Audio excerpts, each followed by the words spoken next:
Je m'appelle Catherine, la déléguée rhône-alpes de l'association des personnes de petite taille. Depuis à peu près une quinzaine d'années de cette association qui a été créée en 1976.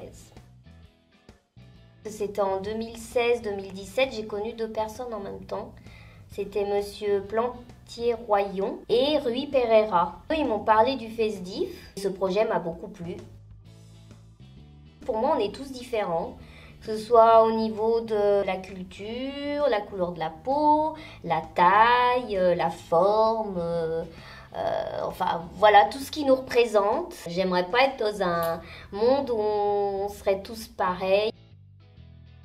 C'était en 2017, la première année où j'ai participé, et puis après c'était en 2019. On s'est posé la question, qu'est-ce qui pourrait mettre les personnes dans la peau d'une personne de petite taille? Moi, je me suis dit, peut-être créer des meubles qui sont proportionnels. Donc ça, c'était les premiers meubles en carton.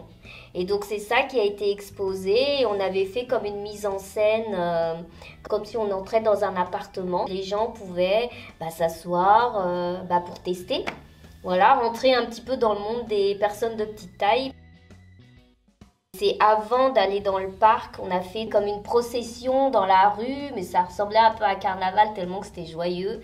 Et qu'on a emmené les gens avec nous et qu'on était tous mélangés. Enfin là, c'était super fort. Ce qui est marrant, c'est quand les gens ils testent les meubles. C'est drôle parce que je vois qu'au début, ils ont du mal ils savent pas comment se mettre pour grimper sur la chaise, pour grimper les escaliers, nettoyer la table, enfin voilà. Si, il y avait les clowns. D'ailleurs, je les adore, à chaque fois ils sont là. Franchement, avec mes meubles, ils avaient bien déliré, hein. Lors de ce premier FESDIF, j'avais travaillé aussi avec des personnes qui sont atteintes d'autisme, des enfants. Ça m'avait beaucoup plu parce que déjà les enfants ils sont spontanés, donc déjà ils vont se poser des questions.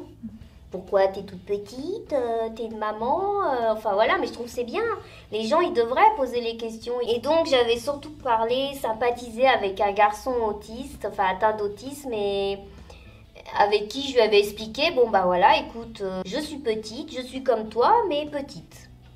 Et donc du coup, il m'a fait, ah ouais, ok. Et puis après, pendant le festival, ils avaient fait un chariot en fait, où ils avaient prévu que je sois dedans. Et à la fin du festival, j'arrive dans le parc, et je suis dans le chariot, et je suis entourée des enfants atteints d'autisme, et ça m'a ému ça aussi. Évidemment, toujours les meubles géants. J'espère que les gens auront réfléchi à certaines choses, notamment la différence, et qui se nourrissent de la différence.